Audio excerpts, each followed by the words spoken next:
Here are 7 things to consider when planning your small business website. First, you need to have a URL address. Think of this as a street address. It's where people find you, what they type in.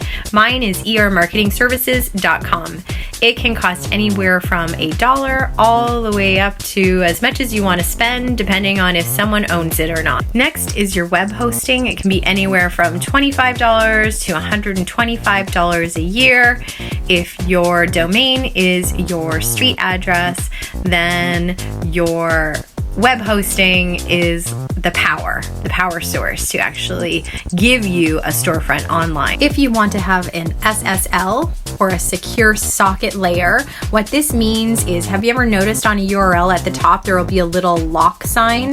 If it's locked, they have an SSL, and it can cost you anywhere from free all the way up to $500 a year. If you choose to pay someone to design your website, this could cost anywhere from $2,000 to $15,000. It's generally a one-time setup unless you have lots of edits over time and you want to have that person for consistency continue to update it for you.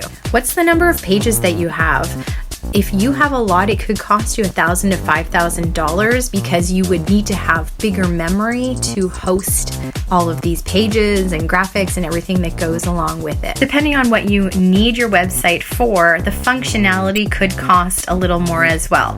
If you need an e-commerce store or other add-ons so that your buyer or user can access a shop to purchase or to contact you, this could also add to your bottom line when you are creating and paying for your website. And finally, you will need a CMS or a software so that you can update, edit, change your website easily. WordPress is a good example of this. I've found that the more you do it yourself, the less it can be. However, you need to look at time versus dollars because your time is money, even though it is cheaper on the credit card statement. How much time has it actually used up?